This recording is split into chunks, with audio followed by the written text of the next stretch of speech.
Hey guys, samahan niyo ko ulit for today's video. Balay, kaganapan pa pala ito nung birthday ni Samira. Sorry na agad, July pa ito pero inabot na ng August. Kahit nga hindi kayo invited, kailangan yung panoorin. Charis.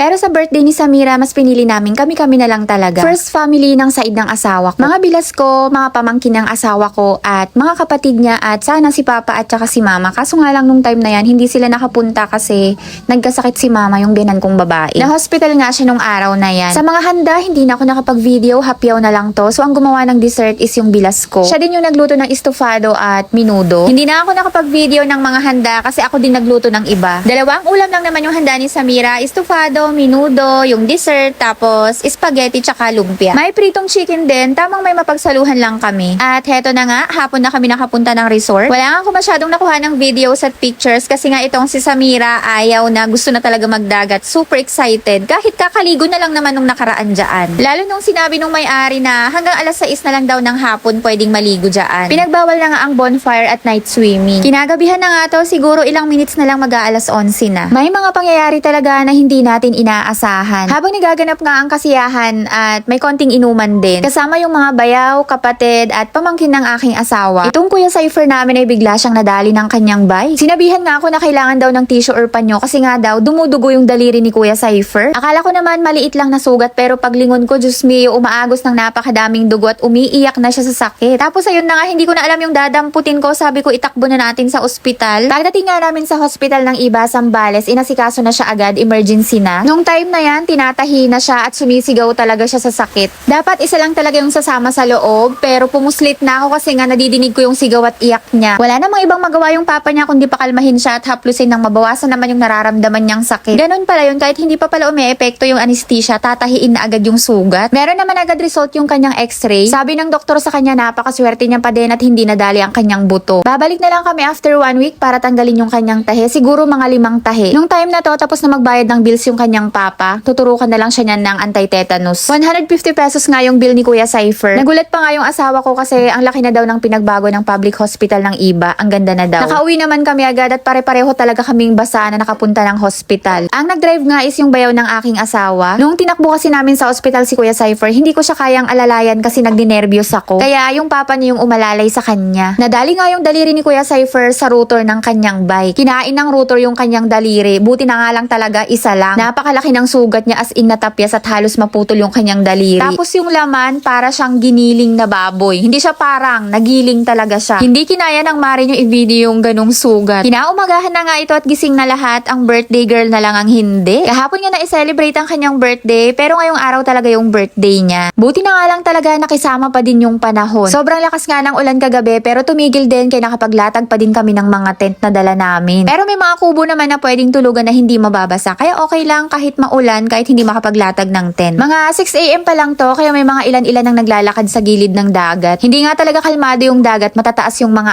alon.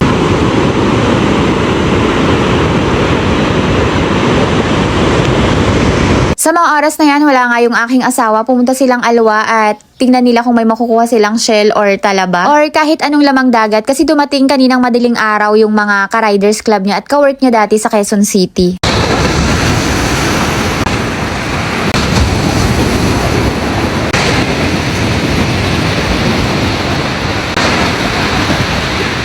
Pasikat na ang haring araw at sa mga oras na yan, napakasarap maglakad-lakad sa gilid ng dagat. Sa mga oras na yan, ay masarap pa nga ang tulog ni Kuya Cypher katabi niyo yung kanyang pinsan. Buti nga at may sarili din silang tent, pinahiram sila ng bilas ko. Pag uwi nga namin kagabi, hindi naman na masakit, pero mga ilang oras lang ang nakalipas ramdam niya na kasi wala na yung epekto ng anesthesia. Pumipintig-pintig na nga daw, pero may binigay naman na gamot niyang pain reliever. Pinuntahan ko na nga si Samira Marien at tanghali na hindi pa din siya gumigising. At grabe namang nag-enjoy talaga siya at feel niya talaga matulog dito sa buhanginan. Ayan nga, pagtawag ko nga sa kanya ay nagising na rin siya. Binati ko na din siya ng happy birthday. Heto lang naman talaga ang hiling niya sa kanyang daddy. Kahit hindi niya birthday, basta alam niyang uuwi na yung daddy niya dito sa Pilipinas. Gusto niya yung ganyan. Magsuswimming sa dagat, mag-overnight, tapos mag-iihaw ng marshmallow. Matutulog sa tent at paggising niya, maliligo ulit sa dagat.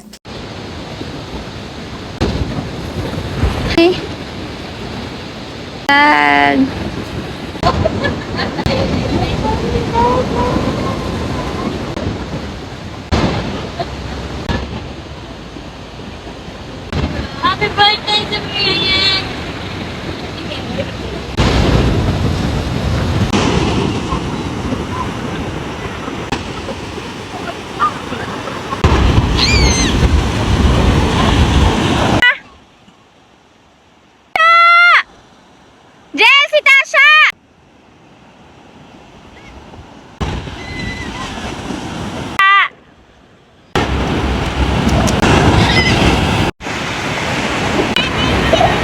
Sinulit nga ni Samira maghapon ang pagsuswimming sa dagat kasama ng mga pinsan niya. Bago nga mag-uwian, konting videos at picture taking kasama ng mga ka-work ng asawa ko kasi tagal na naman silang hindi magkikita. Baka lang may magtanong, sa pinagstayan namin na resort, 3,000 pesos overnight, 24 hours, 30 person o higit pa ata kami. With CR, cottage at may mga kubong tutulugan kung sakaling umulan.